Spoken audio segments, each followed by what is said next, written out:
একটা ধর্ম সম্পর্কে মানুষ এতটা নেগেটিভ মন্তব্য করতে পারে, আজকের এই ভিডিওটা দেখলে আপনি বুঝতে পারবেন। আজকে আমি হঠাৎ ফেসবুক স্ক্রল করতে করতে আমার সামনে এই পোস্টটা চলে আসে। তো পোস্টটা চলে আসার পরে আমি পড়লাম, পড়ে আমি খুবই ব্যথিত হলাম। তারপরে আমি এখানে মন্তব্যের ঘরে গেলাম, মন্তব্যগুলো মানুষের পড়লাম যে এখানে যারা আছেন তারা কি ধরনের মন্তব্য করছে। তারা আপনারা একটু দেখুন যে এখানে কি ধরনের মন্তব্যগুলো করছে, কত বাজে বাজে মন্তব্যগুলো করতেছেন এরা।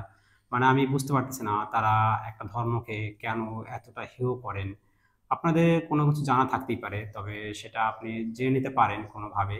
তবে এরকম সোশ্যাল মিডিয়ায় ওপেনলি আপনারা এত খারাপ খারাপ মন্তব্য কেন করেন? মানে অন্য ধর্মের বিশ্বাসকে নিয়ে আপনারা কেন এরকম হেয় করেন? আমি বুঝতে পারতেছি না। আপনারা এই কমেন্টগুলো একটু ভালো করে পড়েন, দেখেন আপনি এখানে এরা কি ধরনের মন্তব্য করতে পারে। মানে অনেকেরই মানে উনি যে পোস্টটা করছে এই পোস্টটাতে মানে মানে 99% মানুষই সহমত দিছে যে আসলে তো উনি ঠিক বলছে যে দেবী দুর্গা আমাদের মানে প্রভু কিভাবে হয়। উনি যে প্রশ্নটা রাখছেন, কারণ সে তো নিজেই দাঁড়াতে পারে না, ঠিক আছে, তাহলে সে কিভাবে প্রভু হয়, এরকম একটা প্রশ্ন সে করেছে। তো এরকম হাসাহাসি কেন করেন আপনারা অন্য ধর্ম নিয়ে? দেখেন, দেবী দুর্গা দাঁড়াতে পারেন না, সে কিভাবে আমাদের রক্ষা করবেন, কিভাবে প্রভু হয়, এটা তো আমাদের বিশ্বাস, তাই না? আমাদের বিশ্বাস, এটা ধর্ম হচ্ছে একটা বিশ্বাসের জায়গা।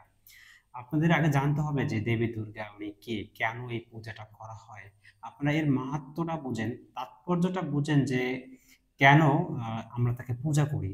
দেখেন, মহিষাসুর নামে এক অসুর ছিল। তিনি ব্রহ্মার ধ্যান করতেন, তপস্যা করতেন, তপস্যা করে উনি একটা বর পেয়েছেন। এমন বর পেয়েছেন যে ওনাকে দেবতারা হত্যা করতে পারবে না এবং কোনো মানুষ, বিশেষ করে কোনো পুরুষ, ওনাকে হত্যা করতে পারবে না। তারপরে এই বর পেয়ে অসুর তো একদম পুরা খুশিতে, কি বলবো, সে তো মানে সব জায়গা সে দখল করতে শুরু করলো। এমনকি সে স্বর্গে পর্যন্ত গেল সেই স্বর্গ দখল করার জন্য। কারণ অসুর তো জানে যে আমাকে কেউ হত্যা করতে পারবে না, দেবতারা হত্যা করতে পারবে না, আমাকে কোনো মানুষ হত্যা করতে পারবে না। কিন্তু এখানে শর্তে বড় একটা গ্যাপ ছিল। গ্যাপ ছিল এমনটা যে নারী শক্তি যে তাকে হত্যা করতে পারবে এইটা কিন্তু বলা হয় নাই। শুধু বলছে যে দেবতারা হত্যা করতে পারবে না এবং কোনো মানুষ মানে পুরুষ হত্যা করতে পারবে না, কিন্তু নারী কিন্তু হত্যা করতে পারবে, এরকম একটা বড়ের মধ্যে গ্যাপ ছিল। তো তখন ওই অসুর স্বর্গালোক দখল করলো, তখন দেবতারা আপনার হচ্ছে মহাদেব শিব ব্রহ্মার কাছে প্রার্থনা করলেন যে আমরা এখন কি করব। তখন তিনজনে মিলে এবং দেবতারা মিলে আপনার একটা নতুন ভাবে একটা নারী শক্তির আবির্ভাব ঘটিয়েছে, যার নাম হচ্ছে দেবী দুর্গা। তো দেবী দুর্গার আবির্ভাবের পরে ওই অসুরের সাথে 9 দিন রাত যুদ্ধের পরে 10ম দিনে ওই অসুরকে পরাজিত করেছে। তারপর থেকেই এই দুর্গাপূজার প্রচলনটা হয়েছে বিশেষ করে। তো এখানে মূল থিমটা হচ্ছে কি দুর্গাপূজার, যে পাপ যতটাই মানে বড় হোক না কেন, পাপী মানুষ যতটাই শক্তিশালী হোক না কেন, তাকে তার মৃত্যু অবশ্যই আছে। এই দুর্গাপূজার মাধ্যমে আমরা এটা বুঝতে পারি যে আমরা অহংকারী না হয়ে যাই। আমাদের কাছে যদি কোনো শক্তি থাকে, আমরা সেই শক্তির ব্যবহার সব জায়গায় যেন না করি, কারণ সবকিছুরই কি একটা শেষ আছে। তো আমরা এই যে অন্যের কে নিয়ে আমরা যেভাবে হেয় করি, অপমান করি, এটা তো করা ঠিক না, তাই না? এটা তো একটা বিশ্বাস এবং এটা তো খুব ভালো একটা বিশ্বাস যে আমরা এখানে সত্যের সাথে অন্যায়ের একটা দ্বন্দ্ব, যে সত্য যেখানে দেবতা থাকে, যেখানে ভালো মানুষ থাকে, তাদেরই জয় হয়। অসুর খারাপ মানুষ, ঠিক আছে, সে যত বড়ই খারাপ হোক না কেন বা যত শক্তিশালী, মানে খারাপ মানুষ হয়েও সে যত শক্তিশালী হোক না কেন, তার কিন্তু একটা সময় কি হবে, অবশ্যই তার একটা সময় পতন হবে। এবং তাও দেখা যায় নারী শক্তির হাতে, নারী শক্তির হাতে কিন্তু সে পতন হয়েছে। তার মানে নারীদের যে কত শক্তি হতে পারে, এই দুর্গাপূজার মাধ্যমে কিন্তু এটাও কিন্তু বোঝানো হয়েছে। তো আমি বলবো যে আপনারা এই ধরনের বাজে বাজে কমেন্ট এগুলো আপনারা করেন না।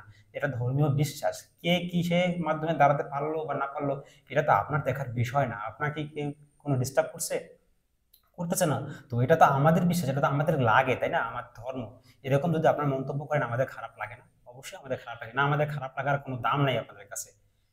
এই জিনিসটা আপনারা কেন বোঝেন না? আমাদের হিন্দু হিন্দু ধর্ম মতে আমাদের সাধনা দুই রকমের, একটা সাকার, একটা নিরাকার। নিরাকার মানে কি, যেটা আমরা, যে ঈশ্বর যেটাকে আমরা দেখতে পাই না, না দেখে যার সাধনা করার, সেটা হচ্ছে নিরাকার সাধনা। যেমন ঈশ্বর যার কোনো আকার নাই।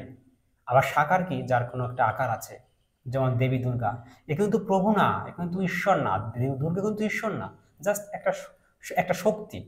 আমরা বিশেষ করে হিন্দুরা যার থেকে আমরা উপকৃত হই, অনেক বেশি উপকৃত হই, যে তার কাছে আমরা অনেক কৃতজ্ঞ থাকি, তাকে আমরা পূজা করি, সম্মান দেখাই। যেমন সূর্য, সূর্য আমাদের আলো দেয়, সূর্য না থাকলে এই পৃথিবী কি হইতো, ধ্বংস হয়ে যেত। তাই আমরা সূর্যদেবকেও কিন্তু প্রণাম করি, পূজা করি, কারণ তার কাছে আমরা কৃতজ্ঞ, তার কারণে আমরা বেঁচে থাকি। এই যে যে আমরা হিন্দুরা এরকম যে জিনিসটা থেকে আমরা খুব বেশি সম্মান পাই বা উপকৃত হই, তার তার প্রতি আমরা কৃতজ্ঞতা স্বরূপই তাকে পূজা করি, সম্মান করি, তার মানে এই না সে ঈশ্বর হয়ে গেছে বা সে ভগবান হয়ে গেছে। এটা বুঝতে হবে। জাস্ট এটা হচ্ছে একটা তার কাছে মাথা নত করা, যে না তুমি আমাকে উপকার করতেছো, তোমাকে আমি প্রণাম করি, শ্রদ্ধা করি, এইটাই তো তার মানে। এই যে আপনারা বলতেছেন প্রভু হয় কি করে, মানে নিজে দাঁড়াতে পারে না, এগুলো কি? এগুলো তো আসলে অযৌক্তিক কথাবার্তা। তো আশা করি আপনারা বুঝতে পারছেন।